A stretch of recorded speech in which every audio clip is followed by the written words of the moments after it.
Hello there. General Kenobi. Dude, seriously. That's the wrong line, and this is the intro, remember? Oh, right. Welcome to the Discussion Alliance. We cover the latest topics and news from all corners of the Star Wars universe. So grab your blue milk and keep your seals tight, because we've got a lot in store for you today.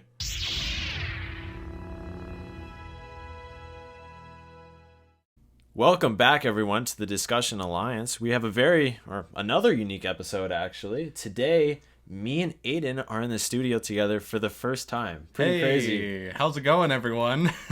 Yeah. Unfortunately, this is a one-off. I mean, as much as we would want everything to be together all the time for when we record, this is a visit by Aiden, which is still ever so awesome. Oh, yeah. But, yeah, so he came to visit, and we were like, hey, we have to do a podcast episode of some sorts. Yeah, and I have a picture. I have a couple pictures, actually, to prove that we are in the same room. Oh, boy. There we go. Yeah. So, anyway, we each have our mics set up next to each other, so we're ready to go. We hope you guys enjoyed our reaction video from, was it already last week? Last week? Maybe it was 2 weeks ago, as of recording this.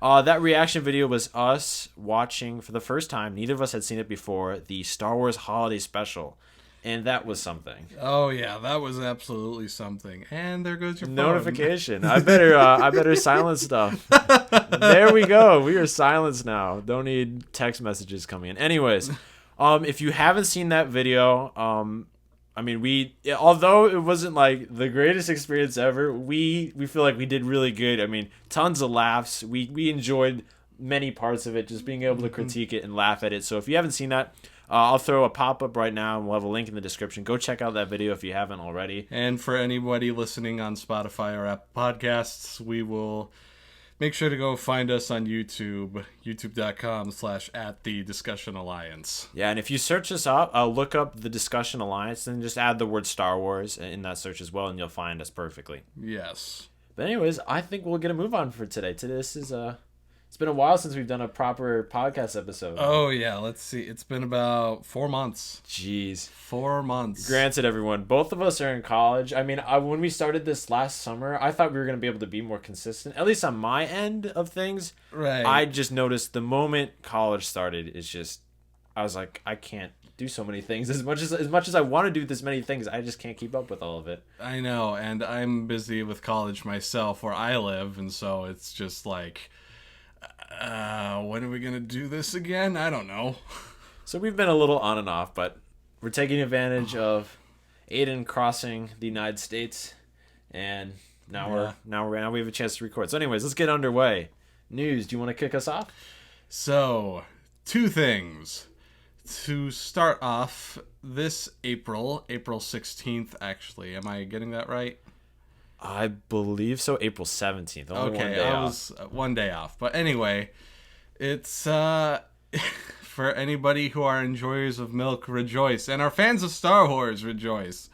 Because we are getting Star Wars blue milk officially as something you could get at the supermarket. It's, according to the Food and Wine article that we found, starting on April 17th, the iconic beverage will be available for the first time in grocery stores across the country.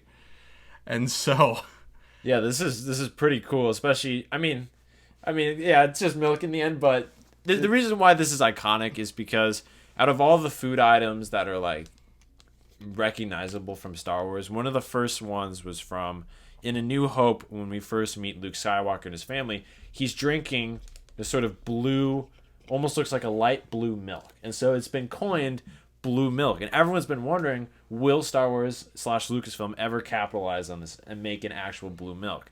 There has been sort of a variant called, I believe we have the name right here, is the Blue Bantha milk that's being served at Galaxy Edge over at Disneyland and Hollywood Studios. And the funny thing about this is that's like, it's more of like a tropical sort of drink. They say that they have like rice milk, coconut with like some fruity flavors. This on the other hand, I mean, all that we know is that it's a 1% low fat milk sort of thing. Who knows if there's any other flavors going on, but it holds true to the name. I've seen some like people like documenting their experiences at Galaxy's Edge. I'm pretty sure they also have like green milk too. Hopefully nothing like what we saw in The Last Jedi. No. No. Gosh, I hope not. That scene is scarred in my mind.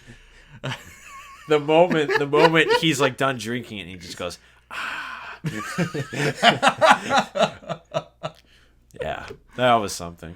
Yeah, so, well, be on the lookout on or after April 17th. Yeah, just in time for the May the 4th celebrations. Mm-hmm. Get all that blue milk pre-stocked. Yes. All right, so next thing on the news agenda, The Acolyte, a trailer's has finally been released. Yeah, it was super cool to see this. We both actually just watched it, and yeah, taking place in the High Republic. So right, yeah, during the High Republic, just era. before the about when the prequels would take place. Yeah, 100 years before then, actually. Yeah, so that era. And what were your thoughts on it?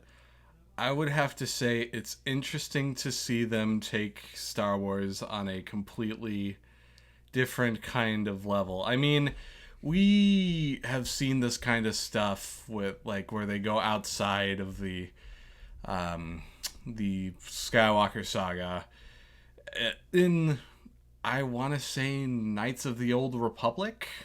That video game series. That would be one that stretches outside of the normal timeline. Yeah, and that's for me, that's like the only kind of what's the word? Kind of media that related to Star Wars that I've seen that goes outside. Are those considered canon?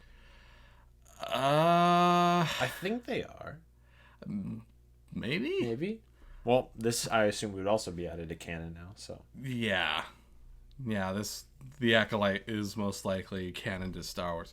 It's very interesting, just because it's like we don't see much of the High Republic era, or even what the Jedi Order was like before the prequels, the original, and the sequel trilogy.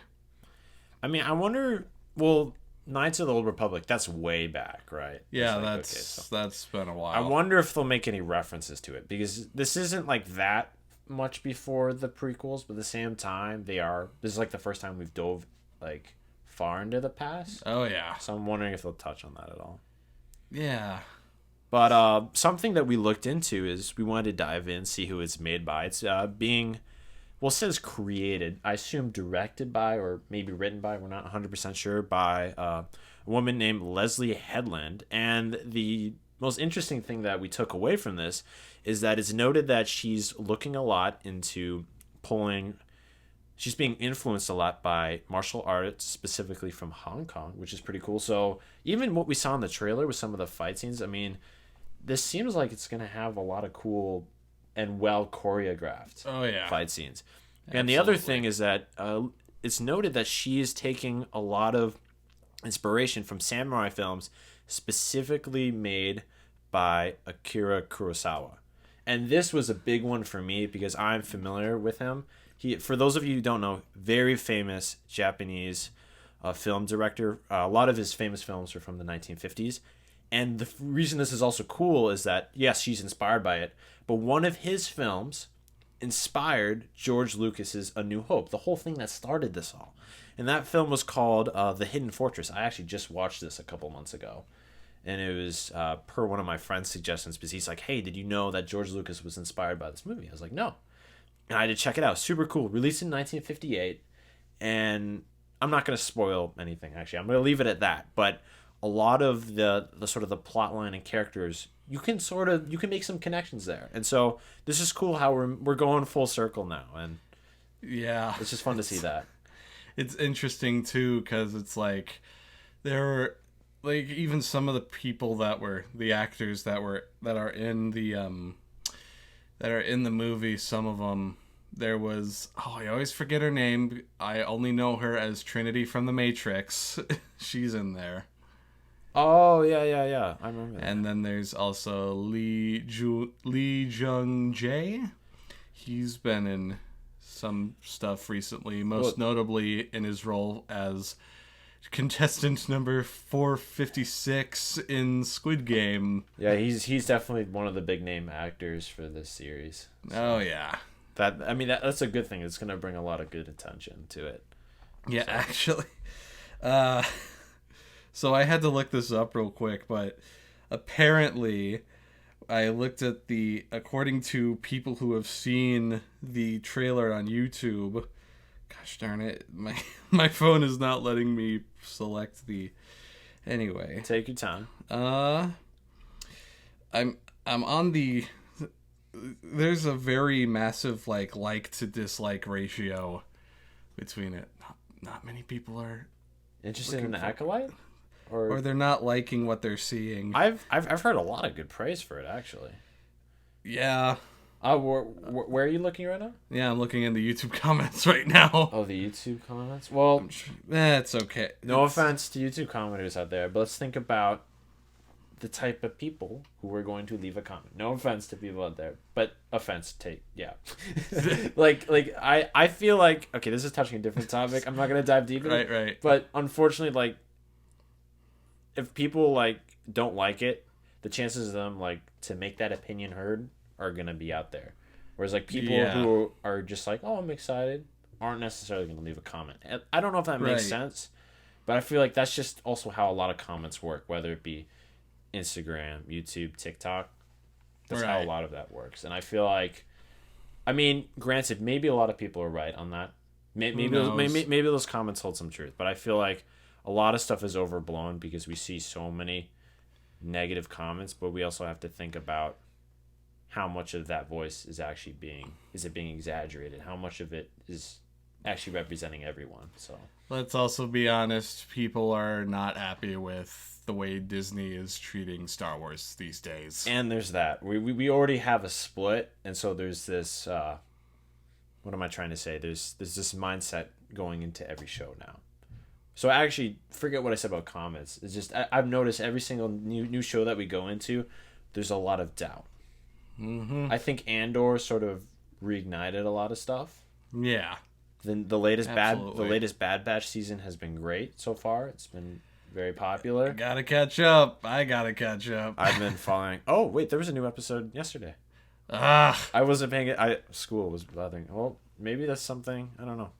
Anyways, so I think there's been a lot of hope reinstilled, but I have noticed that a lot of people who were keeping up with the shows really turned off after either Mandalorian season 2 or Andor or something, because especially after dealing with Obi-Wan and Boba Fett, there's a lot of people I know who were big fans of the Bad Batch and have watched all this. I'm like, why haven't you guys watched they watched season 1, season 2. I forgot we're already on season 3.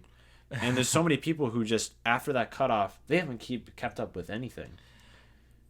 And it's just mainly because they just haven't, because there's been quite a lot of garbage. To put it lightly, it's just I feel like a number of people I've talked to have been like, well, I just don't want to watch it anymore. Right. At least the new stuff. Yeah, and it's either that or they just haven't been able to keep up. There's also that. Then there's that. Everyone has their lives, work. That's understandable. And all of that. But yeah, I think in the years that Disney has owned Lucasfilm and all that, it's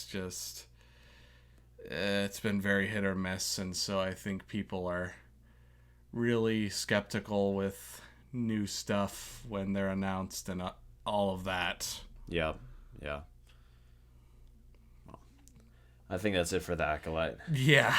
So this episode is a follow-up to the reaction video we did. So earlier today, as of recording this, I brought my copy of the documentary, A Disturbance in the Force, How the Star Wars Holiday Special Happened. And let me just say, this is, I think, the third or fourth time I've actually watched this. Oh, really? Yeah, I have. And it's still good. It's still good with each watch. Oh, gotcha. I thought this was your first watch, but that's fine. Yeah, but yeah, that's the thing. It's like whenever I watch a documentary, I like a documentary, docuseries, whatever, it's like I just watch it whenever I can, and this was one of those, because how could they let something like this come out into the world? I thought it was super cool because at first I was like, oh, this is just gonna be. I mean, it was an hour and a half, and it was like great content all throughout. I mean, it was essentially just them breaking down. Like it started off like pretty negative, and then it sort of built up to be more positive. Not necessarily praising it, but sort of being like, hey, people need to understand what it was like when it was released, because a lot of even our perspective, which is sort of hard to change because here we are watching it over 40 years later. Yeah. They were essentially saying like, look at it when it was released. But right. It was fun to just see all of this background. They also just dove away from the holiday special and just talked so much about the background of Star Wars in general, because this was only the second piece of Star Wars media made. Exactly. It was 1978 was when the special came out, and A New Hope came out a year prior. And so around this time, yeah, there was only A New Hope and this holiday special that was available to like watch. And I said this while we were watching, but sometimes I wish we had I had a time machine to go back to when A New Hope came out, just to see what all the buzz was about. That's what I'm trying to say. Yeah. Well, what I liked so much was they got so many guys in for this. They interviewed so many different people. Like they interviewed the original people who worked on the show, who were from Lucasfilm, and then they interviewed the other half of the not the production crew, but the writer crew, essentially the lead. Yeah. And those guys were from. This was a CBS show. And they were hired out either through CBS. And something that we learned about this is that it wasn't necessarily supposed to be a TV show. It was supposed to be what was called at the time a variety show. Yeah, and the 1970s were very, very well known for being a time of very goofy, wacky, and I'd say very interesting variety shows. I mean, essentially how they were describing is that a variety show was essentially this big... It was supposed to be like a very engaging show, so it would have like a lot of musical numbers, lots of performance and dances throughout. Yeah. But as they coined it, though, a lot of these were disposable. That was the word that they used. Yeah, I was gonna say they were mostly made to be kind of like a one and done sort of situation, just watch it once and then never again. Yeah, it was interesting to see that. But yeah, the sheer number of people they interviewed, they also brought in they coined them Star Wars fans, but also these people were ones that either ran the Star Wars website, they ran Star Wars news outlets. I think one was I'm trying to remember. One was dedicated. One was he runs a website dedicated just for the Star Wars holiday special. They brought in a lot of names, as well as one was I think the Hollywood Reporter.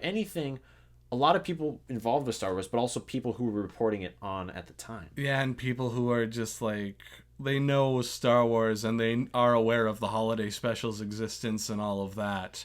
And they even brought in, this was a big surprise for Kyle when he watched, but Weird Al Yankovic. I mean, yeah, it literally just said, I think, was it, I don't know, but it said, I don't know if it was comedian or musician and Star Wars fan. That was the title they put on his name. Yeah, and then they also brought in Gilbert Gottfried, God rest his soul, and even Seth Green, who George Lucas worked on to make Robot Chicken Star Wars. And I think Star Wars Detours, right? Yeah, another project. That was something else that they cool. Is they referenced a lot of other... They pulled in people who have worked on other Star Wars projects. Now, although they didn't interview them specifically, they were pulling from other filmed interviews that involved Dave Filoni, for example. Yeah. And guys like that from more modern... I think J.J. Abrams was another one. Who's the last guy? The main Jon guy? Favreau. Favreau. That's who I was forgetting. Yeah.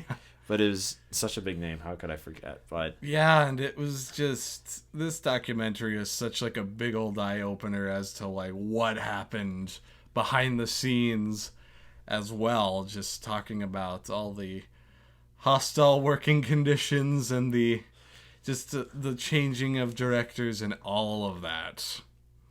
Yeah. I think it's important if let's just try to like summarize like it in sections. Right. I think the first section was definitely them kind of talking about like how this all came to be. Well, at the start, like in terms of getting everyone together and well, they like, definitely opened the up with a idea. very. I'm trying to not cuss. they were very negative about it in the beginning. They were totally dissing it. Like straight off the bat, they were like, "So guys, by the way, before we start this documentary, it's pure trash." Like they were. This is absolute garbage. Nobody. And they were just see pulling it. in, and they were like, I think they were making some references like, "Oh, this was bad." But then if you look at the Star Wars special, the other thing becomes good, essentially. Yep. Yeah, and it's just...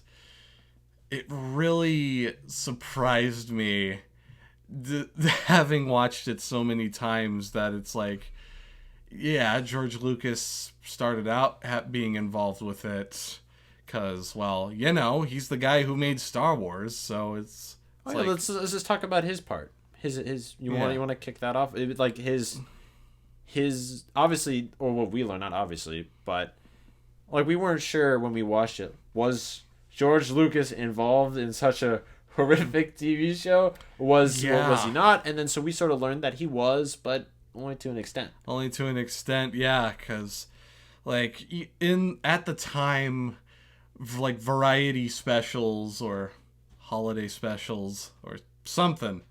Just variety specials. I'm going to put it that way. Well, I think just like a lot of TV shows were considered, not all I think, but like a lot of TV shows in the time for the 70s were considered in the category of variety. So they were wanting to make a TV show that happened to come out in the holiday, or a TV special that happened to come out in the holidays. But because of the time, variety was special. CBS wanted to sort of mesh it in, flow it into the variety formula. Right. And it was... Like, variety shows usually would last, like, an hour at a time. And what they decided to do, CBS, they wanted to make it at least an hour and a half. And then it got pushed to 2 hours, including commercials, I think. Yeah, and so it was around that time that George Lucas was like, okay, I'm gonna... Screw this crap, I'm out. Yeah, so he left it up to the other people in charge. A couple other people who were signed from Lucasfilm, and then the CBS crew. Yeah, and George Lucas was just off working on Empire Strikes Back. Yeah, he just started on Empire Strikes Back, which came out in 1980. 80. Oh, okay, I thought it was 81 by accident. Yeah, 80. Just 3 years after. Yeah. I mean, that was so funny to hear. It's like, but the thing is that he did have some influence throughout it. Well, especially the beginning. Apparently, if those of you who do know, awesome. If not, there's a guy named Ralph. Is it McGuire or McQuire?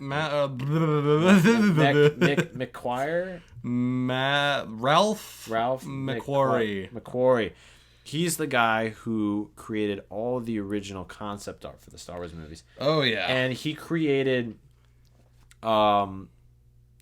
supposedly some rough drafts of other Star Wars stories as well. Yeah, and one of them was a holiday special, and I'm gonna mention this because it's funny. He even had some actors picked out, and one of them was this like this very beautiful actress at the time. It was like this scene about like, oh, this character goes around, does like a singing scene, and then like accidentally breaks a machine on the ship, and then I forgot the name, but he had like the name of an actor in, and the documentary went in and explained that it was this very beautiful actress, and so they were wondering, did Ralph McQuarrie if he had a crush on this actress at the time. It was such like a weird little thing that they added in, but it was like, okay then. Yeah, and they went into more detail about that. She would be a Imperial officer and taught Lumpy, the kid Wookiee, who yeah, that was something. Who would teach him how a starship works through interpretive dance. Oh yeah, everything would be. Oh yeah, I almost forgot about that. And Yeah, let's dance it out for you guys. I could just imagine that happening, and it's just so funny in my head.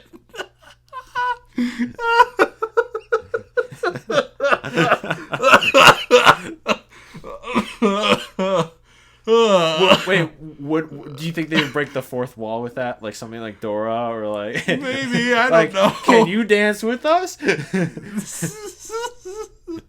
Or maybe something really cheesy like, one more time, boys. Oh, I don't think you heard me the first time. Follow along. Now you try. Yeah. Yeah. Those little tidbits were fun to hear. I'm trying to think about it. So yeah, George Lucas, like he after like he got busy, he pulled his name from the credits and he's like didn't want anything to do with it essentially. Yeah. Which was a little bit weird, but there was a lot of back and forth even through the documentary. Like, was it George Lucas's fault? Was it not? Because he should have had guidance, but at the same time, from like even with like the contracts with the actors, whether it be for Han Solo or Carrie Fisher, Mark Hamill, and Ford. Why am I forgetting? Oh my god, Han Solo's name. Harrison Ford. Harrison Ford. Jeez, I am really. Oh, there's a siren in the background. Oh goodness! Don't pay no attention to that. I can't believe I just forgot his name. I'm totally brain farting. Anyways, they had contracts that require them to be part of the show. So I'm wondering if there was other contracts going on where it's like this had to happen, or well, I don't know if they had to happen, but there were other forces and influences beyond just George Lucas. Yep, exactly. And there was another funny tidbit about that, and it's like Mark Hamill was at a convention. He's talking about like when he was asked to come on, and it's like, no. Okay, fine, but I'm not doing any singing. Oh yeah, so there was a lot of things that like when we ask questions like, oh, why is it like this? What is it like this? So one of the scenes when we're first introduced to when they're rolling through the cast at the beginning, yeah. I think both of us said something about like, why does Luke Skywalker look so weird?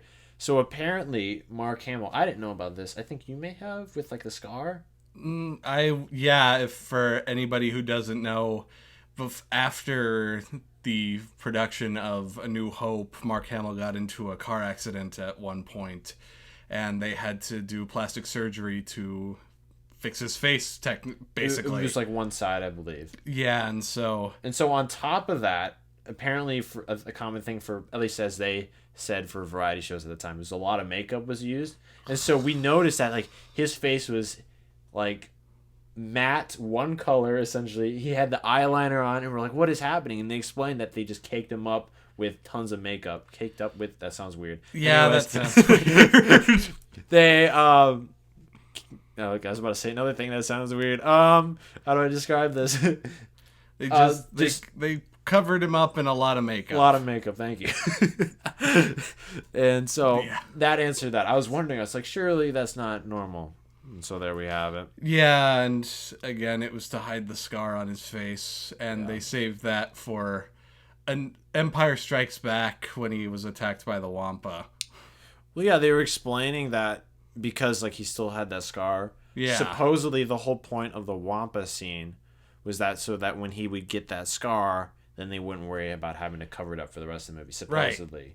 Right. They showed they had a lot of audio tracks from interviews from the original writers of the show, as well as from other directors, including George Lucas, and he denied that was like the main reason, or like that like, oh, we just did the Wampa scene because we needed flow, but yeah, who knows. And it going back to what I said about the recordings of the writers, that was something that was interesting. Is the main writers weren't even Star Wars. Oh yeah, so a lot of it is. The main writers for the show weren't even Star Wars fans. Yeah. And that played into the part that this was, according to this, CBS was playing to a lot of their older audience. Yeah. I think it may have been right. Gilbert. Well, how do you say his last name again? Gottfried or Gilbert Gottfried. Gottfried? Yeah. He was joking about like, this Star Wars? What is this? And that would essentially be like the reaction of all these older audiences. And essentially, it seemed like, especially as they ran through this documentary, that it became clear and clear that CBS was trying to aim this more towards an older audience, and so they were pulling in older actresses and a lot of people who were well known within the variety show industry. Like, for example, B. Arthur. I know you continue on that in a second, but like one of the things is that they mentioned how they had a chance to get Robin Williams. They did, which was crazy. I mean, he was young at the time. Like, this would have been so cool because they're saying that I forgot the name of the show.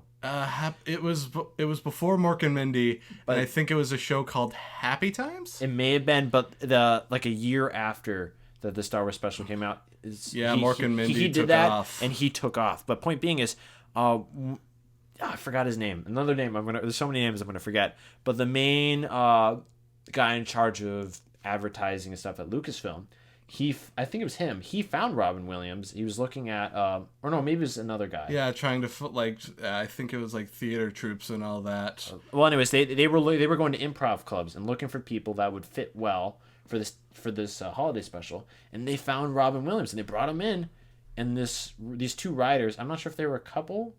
I think they were. And they said no because they said that they were looking for well-known names within the variety sphere, and so it's crazy that like they were hard set on like keeping this.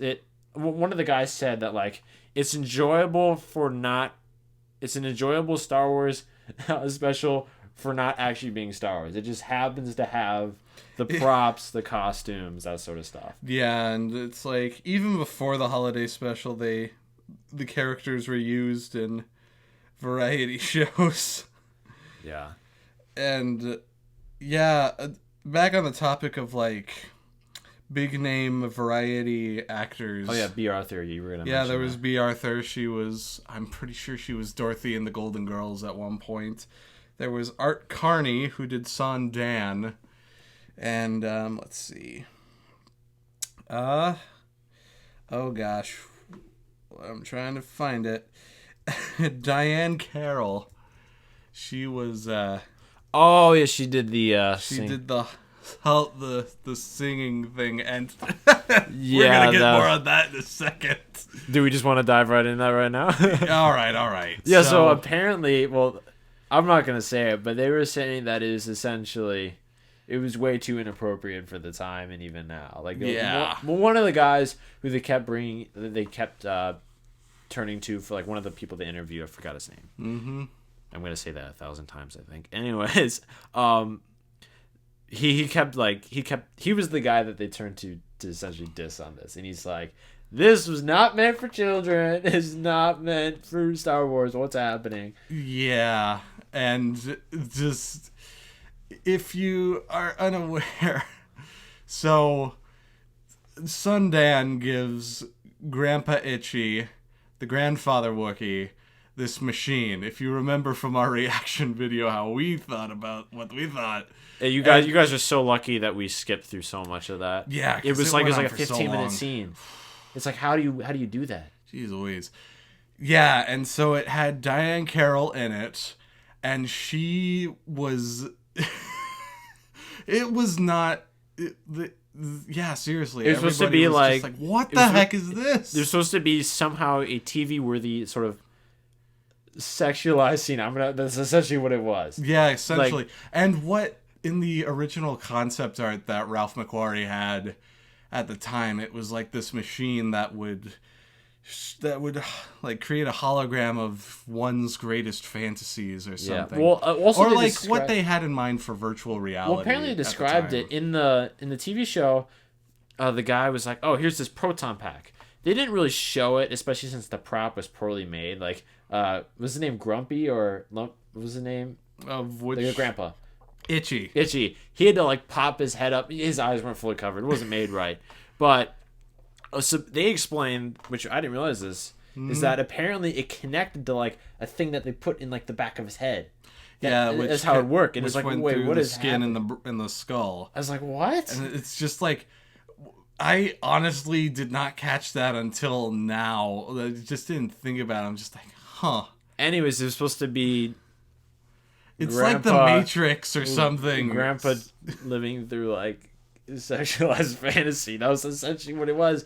And like there was the part where he's like rewinding back to hear her talking. Like, It's just stop. We don't need this. No, it was so weird that they put that in. Yeah. Well, and even the people in the documentary agreed, like, why this isn't Star Wars? What is this? Yeah. That was probably the most uncomfortable scene of the whole thing. Like we already had the acrobatics scene.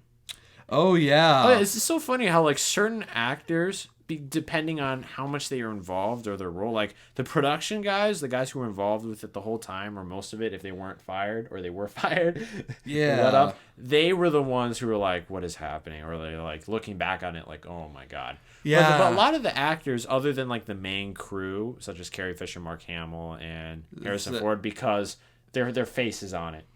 Yes. A lot of people like B. Arthur, she was noted that she enjoyed it because like her scene really tied into what she would do on TV. A lot of singing notes, a lot of and didn't they say sorry? Yeah, you're fine. And didn't they say that she would only agreed because she wanted to sing? Yeah, she wanted a musical number. Yeah. Yeah. And then there was like, for example, the people who were the acrobats.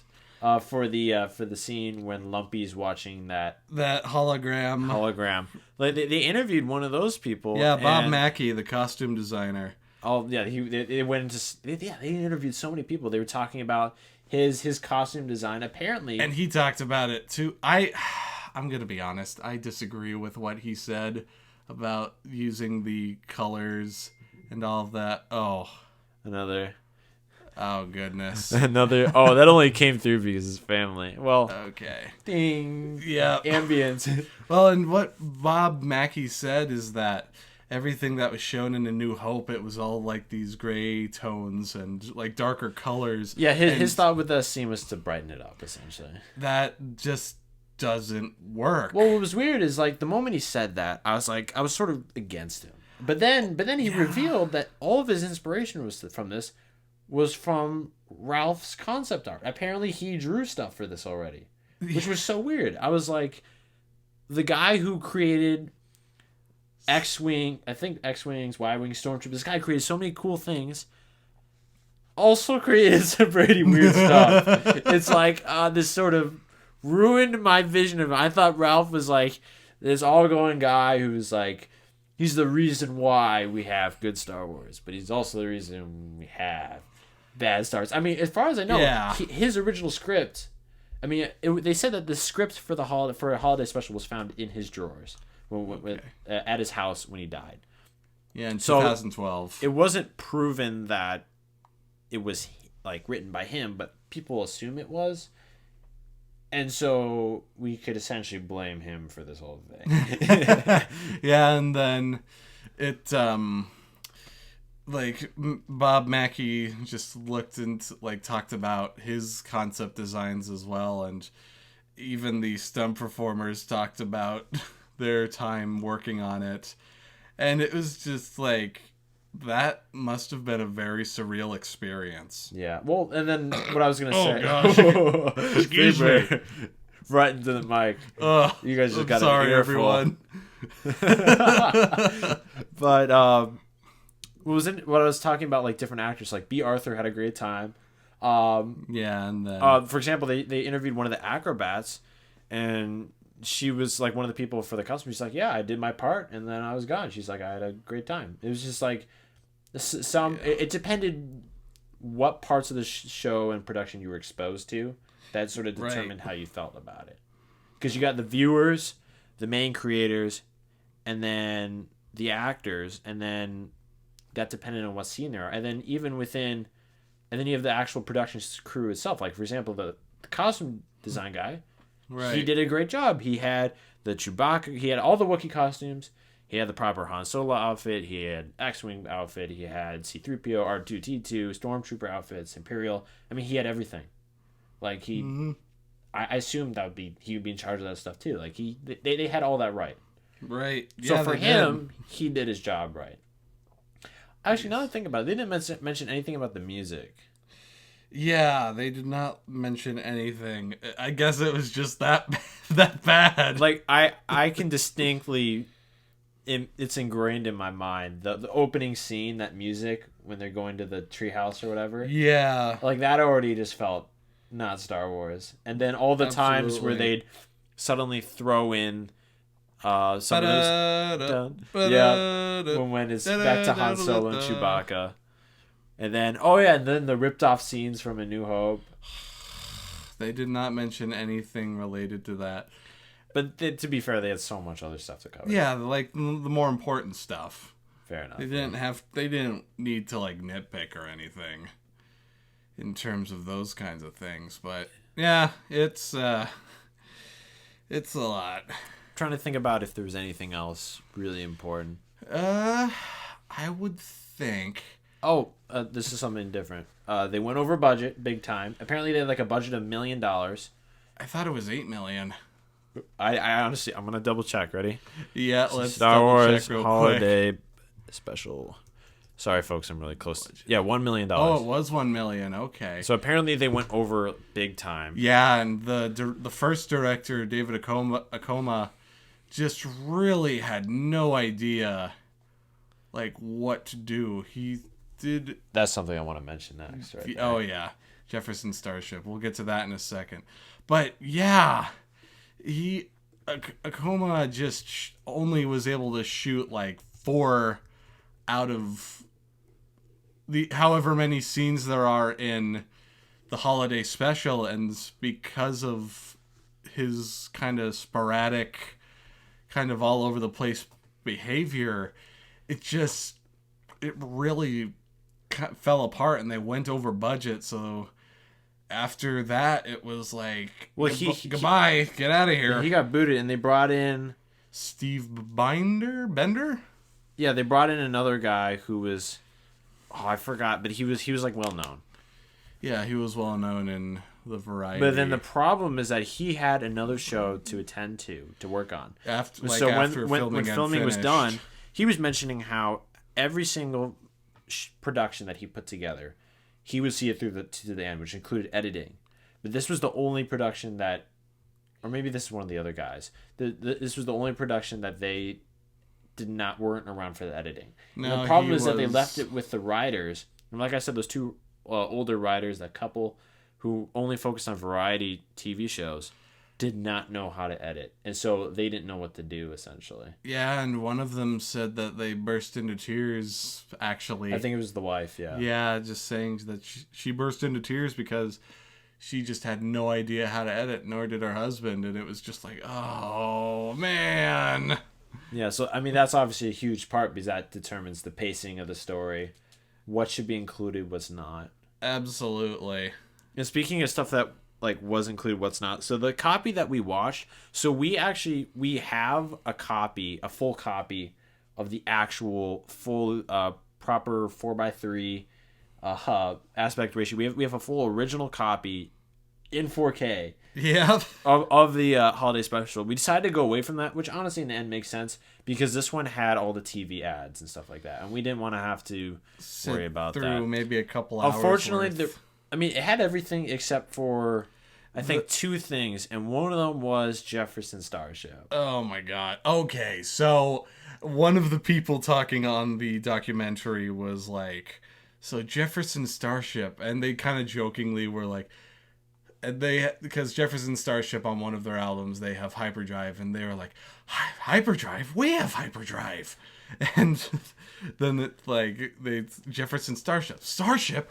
We have a starship. Yeah, it was essentially, from what we learned from the documentary, they were essentially saying that the production crew for this really just chose Jefferson Starship because it had similar names that tied into Star Wars terms. And they were like, hey, let's put a music video into the into the special. And so, anyways, the scene where this takes place is right when the Imperials are inspecting Chewbacca's home, and Trader is distracting one of them, sort of stalling a little bit. From one of the Imperial guys with the black helmet, huge forehead. Yep. And then from our view, it turns on and then immediately ended. And we were like, what happened? But during that was a huge Jefferson Starship music video scene. Yeah, and the thing about that is just it was a song called Light the Sky on Fire. And what happened was that it was the band playing the song, and it was like these really wacky 70s visual effects. It was like this purple circles everywhere. Like, it was sort of cruddy. It was like these weird purple highlights in certain places.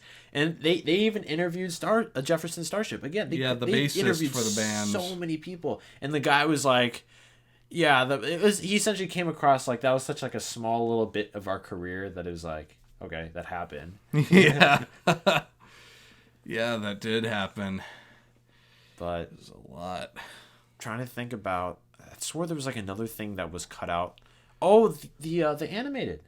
Yeah, they talked about that quite a bit, actually. There's a scene that was sort of cut out, and we just sort of flowed with it because it's just how it was. The copy you're watching. And it was another thing that Lumpy watched. Yeah, Lumpy had his headphones on. Yeah, and it was the story of the Faithful Wookiee, which was a full 11, 12-minute animated short that was pretty much, according to George Lucas, like a pilot to the character Boba Fett and all of that. Well, also, supposedly they had scripts for like a Boba Fett story that never came true. Yeah. But And again, this is before Empire Strikes Back, so everybody's introduced. It's like one of the few bits of holiday special media that's actually on Disney Plus right now.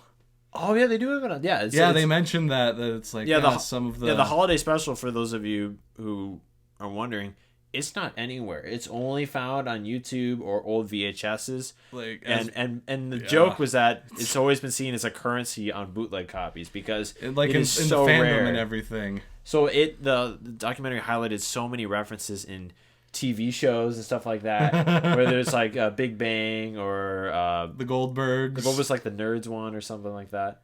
Well, essentially, in how they would always reference the holiday special is like this like horrid thing, but like it was such a desirable collector's piece because no one would have it. Yeah, and it would just be like these bootleg VHSs at the time, and these are pretty much the words of George Lucas himself. If he had a sledgehammer and he had the ability to find every bootleg copy of the holiday special, he would just destroy all of them. Oh yeah, so ever since that narrative has come out, there's been jokes in Star Wars media. I think one of them they showed was maybe from Star Wars Detours, how Darth Vader was acting. Join me, and together we can roll the cut. This stop everything. This is the holiday special all over again. And then they pan to like an animated George Lucas, and he leaves the scenes. There's been a lot of jokes about George Lucas not liking it. I think this is my guess, and this, based on what they said in the documentary, I think he sort of owned up to it recently. As we talk through this, by the end of the documentary, things were getting a little bit more positive. Pretty much just saying, like, at the time, this show was well received, especially among children and stuff like this. Oh yeah, because it's like, it's Star Wars. Oh my god, it's Star Wars. Yeah, because again, this was the only other thing of Star Wars media that was released outside of the movie theater.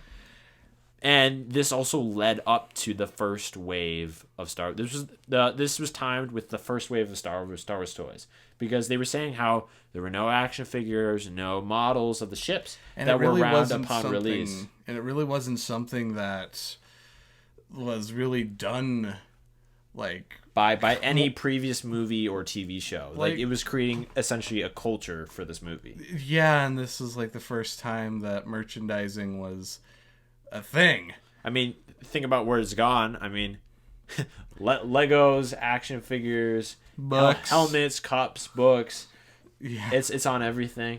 Back then, it was just like action figures, and I'm gonna be honest. I really don't like what they did with the lightsabers at the time. Like on the action figures, it just looks like they were holding like ketchup and mustard bottles. Hold up, I want to see this.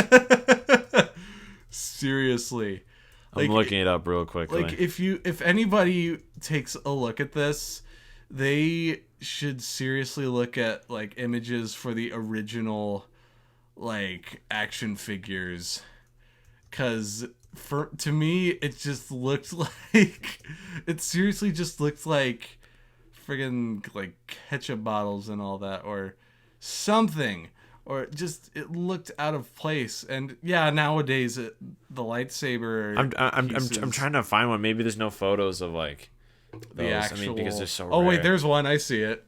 That one. Yeah, right there. We're gonna See, this is on eBay. It goes for $165. Oh my god! It looks like an extended Look at that. mustard bottle, and mustard's coming out of it. It's like a mason chain. There's like this extended piece that's like, look at that. It was so funny. It's like you look at these, like this Luke Skywalker actually isn't so bad, but like some of the printing on some of these guys were so basic. Yeah, It's like crazy how like these were so. I mean, granted, it's a toy, it's a collectible. A lot of it was meaning beyond what it looked like, right. but like these guys were not like that impressive. And this is the 1970s, so True enough. seriously, it was just what they had made at the time. Yeah. I think. Good grief, man. I have to say the documentary is a very eye-opening just watch. Like, you guys can all get this, just so you know, for anybody who doesn't know where to find it. Yeah, it's called Disturbance in the Force. How the Star Wars Holiday Special happened. And you can find it on Amazon, available on Blu-ray. You have to get it on Blu-ray. That's the only way you can see it at the moment. And it's an official documentary. Like, it wasn't made by Lucasfilm or Disney, but like this is an official one. And hour 30 minutes, it was just released last year. So that's also part of it. It's brand new, so it's only gone around so much. And I mean, there aren't that many reviews for it, but like on Rotten Tomatoes, for example, 100% tomato meter, 80% audience score. Like, again, it's not a ton. It says like 45 reviews for the tomato meter, and then 50 plus for the audience score, which isn't a ton. Well, but like, I think that totally matches with what we saw. Like, it was a well done documentary. yeah, and it's also Rotten Tomatoes. It's not always the most reliable. No, but I was just trying to pull from something. Yeah, something. Yeah, and it did. I mean, on really IMDb, for example, IMDb a 6.8 stars. I mean that's I mean, okay. for That's IMDb, still... that's actually pretty good. Typically, something that's like a 6 and over is good. Yeah, or like a 6.5 and over. Yeah, or something. But yeah, anyway, it's really good. If you guys are a fan of Star Wars and are interested in knowing what happened to the holiday special and why it got made in the first place, you can go find it. We'll provide a link to it in the description or for our YouTube listeners. Yeah, I mean, by the end, they were sort of saying like a lot of the people were like owning up to it, saying like it was a mistake and they learned from it. I mean, but also again at the time it was well received, it was considered good, but there was a lot that was learned from it to make sure that the accidents and the plot issues and just the choice to do a variety show in the first place never happened again. Yeah, that's the thing. That's something we all learn. Failure is the best teacher. Well, it also, they were saying how it sort of set the stage, or it did set the stage for how Star Wars would treat modern TV shows that we have today. Right. So at least it ended on a positive note, and it was a little bit more of like an inspirational note. It was fun to see that. Yeah. Yeah, and it's like, it's not, you can't, it's, gosh, I'm trying to find the words. Like, just because something is successful the first time doesn't mean it'll be successful the second time, because there could be multiple factors that lead up to it, or it's just, it doesn't do as well. And everybody learns from their mistakes. Well, they did end off by saying that there are possible ideas of doing a revamped one. Yeah. Like, for example, Favreau was saying, like, he's interested in creating one that's, like, learns from the mistakes of the past and just doing a revamp, which I think they could do a fun one. I mean, it'll be interesting how they try to twist it, if they want to keep it like a full Star Wars-y sort of maybe kind of thing action story, or do they want to lean it more towards holiday-ish, which is sort of hard to do with Star Wars. Oh, yeah. And they call it Life Day, so... Yeah, that's pretty much their equivalent to Christmas. Yeah. Or it's sort of like a mix of Christmas and Thanksgiving, I feel Technically, yeah. Yeah. Or... what did he call it? It was like one of the guys called it the Wookiee... Thanksgiving? Or it was another holiday, he said. I think it started with an R or something like that. I'm totally... Who knows? I don't want to accidentally say the wrong one. So, anyways, it was There's potential there. Yeah, it's absolutely it's a good documentary. Yeah. Seriously, I can't recommend it enough.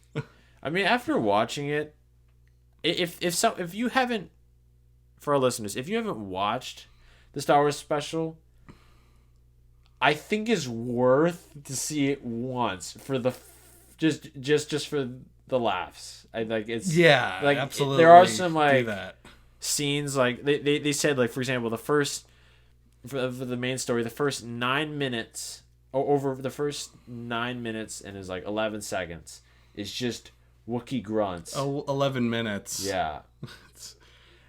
9 minutes, I think. Yeah, 9 minutes 11 seconds, like on the dot of just no dialogue. And so there's some scenes you got to work through, but it's funny to look back and be like, this is the reason why we don't have these sort of issues in today's Star Wars media. Right.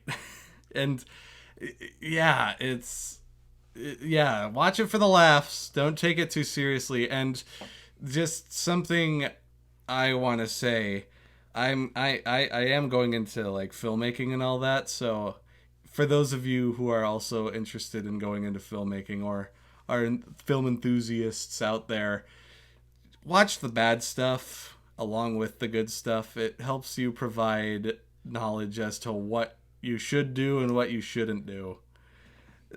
Also, as a fan of Star Wars, it keeps your mind open to what other people like. And I feel like we've mentioned this quite a few times in our episodes, how, especially since, well, actually it's been going on for, I think, decades, but with like the divide with Star Wars between who likes what, who's looking for what in Star Wars. For example, like we mentioned in the Acolyte, a lot of people are excited for it because it brings back Jedi, which we haven't had in the Bad Batch as much, or yeah. So it's supposedly we're going back to what original Star Wars like. But I think a lot of it is, if people are willing to take some time, even if it's a couple episodes, just sort of, instead of just totally disgracing it and saying like this isn't Star Wars, just at least see a little bit and just be like, okay, I understand what other people like, and at least I know what it is, rather than just totally dismissing it. Get right. Yeah. So I think, is this a good place to stop? I think we are set. Yep. Yeah. So, this was fun to do, an in-person episode. I'm really happy we got to do this. Oh yeah, I'm very happy too. I am very, very happy we got to do something like this. Well, we hope you guys enjoyed today's episode. We had a lot of fun watching the documentary, of course. We shared the blue milk. We talked about the Acolyte. So a lot of great stuff going on.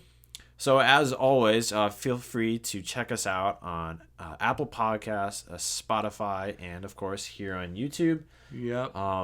We will probably get another episode out soon. We'll see what happens. Yeah, but hopefully sooner rather than later. I would really like that to happen. And yeah, make sure, if you haven't already, give this a like, favorite on Spotify, and definitely subscribe. We would really appreciate it. And as always, We've been slowly building up a little bit of a following. We understand that we're new to this. to the podcast round, but if you guys have suggestions, we have gotten some over DMs, which is great, through Instagram. We haven't really updated that page a lot, but you can find us at the Discussion Alliance on Instagram if you want to throw some suggestions to us. Otherwise, the comments here on YouTube is a great place as well. So, thank you all so much for joining us on this conversation, this roller coaster of a episode, and may the Force be with you. Thank you, guys. See you next time. Goodbye.